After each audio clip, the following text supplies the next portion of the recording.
Students, मेरा नाम है आयशा नवाजिश और आप देख रहे हैं हमारे channel Excel Study Centre. Students, आज की इस वीडियो में हम आपके साथ बहुत ही इंपॉर्टेंट चीज़ शेयर करने वाले हैं जिसकी बहुत से स्टूडेंट्स ने रिक्वेस्ट की थी, समरी ऑफ डैफोडिल्स। तो स्टूडेंट्स, वो हम एक दफ़ा मैं आपको रीड करके दिखा देती हूँ। जो समरी मैंने अपनी एग्जामिनेशन के लिए प्रिपेयर की थी वो मैं आपके साथ शेयर करूँगी, लेकिन अगर उससे पहले आपने हमारे चैनल एक्सेल स्टडी सेंटर को लाइक और सब्सक्राइब नहीं किया तो सबसे पहले हमारे चैनल एक्सेल स्टडी सेंटर को लाइक करें, सब्सक्राइब करें और बेल आइकन को प्रेस करें ताकि इस तरह की सारी इंफॉर्मेटिव वीडियोस आप तक टाइम पर पहुंचती रहें।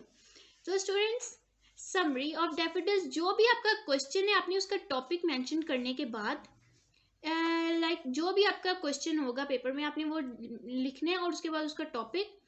नेक्स्ट आती है पोएट। जो पोएम का पोएट है, ज़रूरी नहीं है कि कुछ स्टूडेंट्स उसको अलग से लिखते हैं और उसको मार्कर से आप अलग से लाइन में भी लिख सकते हो और यूं इस तरह स्टार्टिंग में भी लिख सकते हैं, लेकिन आपने उसको अब जैसे आपने समरी स्टार्ट किया तो आप उसमें मेंशन कर दें, वो भी बिल्कुल ठीक है। तो इसमें मैंने अपनी समरी में अलग से उसको नहीं लिखा था, बल्कि इसी तरह स्टार्ट में या उसके नेम मेंशन कर दिया था और उसे मार्कर से लिख के बोल्ड कर दिया था। स्टूडेंट्स, इसमें हम समरी के कुछ रूल्स भी डिस्कस करेंगे कि आपने जो अपनी कोटेशंस वगैरह हैं वो मार्कर से लिखनी है और जो इंपॉर्टेंट वर्ड्स हैं उनको हाईलाइट करना है ताकि आपकी समरी क्लियर आपका जो भी चेकर है उसको नज़र आए और स्पेशली कोटेशंस हैं वो क्लियर हो जाए। नाउ स्टूडेंट्स, हम रीड करते हैं summary. William Wordsworth treatment of nature is his chief glory as a poet. He got much joy out of nature, and it is clearly evident in his poetry. He looks on nature with his inward eye, and the beauty of it enters into his heart and soul. Almost all of his poetic themes hover around the objects of nature. This poem also exhibits his love for the physical beauty of nature.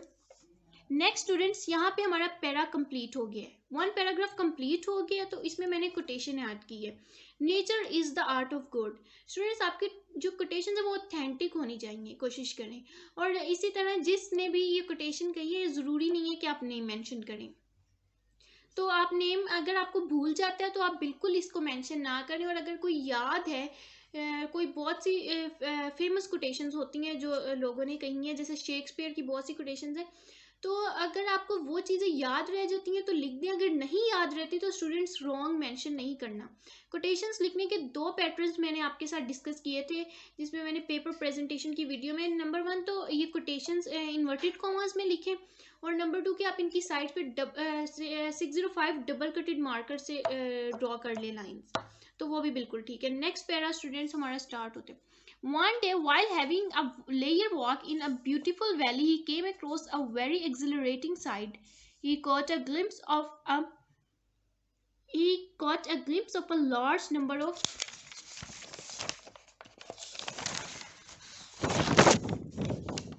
golden daffodils growing along the bank of a lake. They were moving and dancing in the breeze cheerfully. They looked endless like the stars glimmering in the Milky Way. The waves in the lake were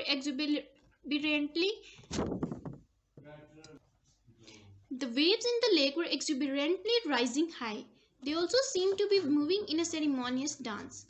But the dance of the daffodils was more festive than that of the sparkling waves. This charming scene gave the poet an immense pleasure. He kept on looking at that lovely sight for a long time. Next students, ये paragraph number 2 complete हो गया और इसमें again मैंने quotation add की है और मैंने इसको इन्वर्टेड कोमास में ही मार्कर से लिखा है। Beauty seen is never lost, John Greenleaf ने लिखी है। तो आपको अगर ये नेम वगैरह याद नहीं रहते तो आपने रॉन्ग मेंशन नहीं करना। ये स्टूडेंट्स, नेक्स्ट पैरा है। In the end the poet says that whenever he is alone the beautiful sight of those golden daffodils comes before his eyes. He becomes overjoyed and his heart begins to dance with the fluttering daffodils. Hence, that unforgettable scene is a blessing in his solitude. John Keats depicts the same feeling by saying, ये next again quotation है, a thing of beauty is a joy forever. So इसके साथ ही हमारी summary खत्म हो जाएगी। मैंने आपको बताया था कि हमारी समरी बहुत ज़्यादा लेंथी भी नहीं होनी चाहिए और बहुत ज़्यादा शॉर्ट भी नहीं होनी चाहिए। तो इसकी लेंथ आपने देखी कि 2.5 साइड्स है, 2 से 3 साइड्स होनी चाहिए कि जैसे 2.5 साइड्स ये आइडियल है, बहुत 4 साइड्स या 5 साइड्स बहुत स्टूडेंट्स लिखते हैं, वो बहुत लेंथी हो जाती है। और इसी तरह कुछ 1 साइड या बहुत ही शॉर्ट होती है, तो आपकी नॉर्मल होनी चाहिए, बहुत लंबी भी नहीं होनी चाहिए और बहुत छोटी भी नहीं होनी चाहिए। जी तो स्टूडेंट्स, ये थी हमारी आज की वीडियो। उम्मीद करती हूँ कि आपको ये वीडियो पसंद आई होगी। शुक्रिया, अल्लाह हाफिज़।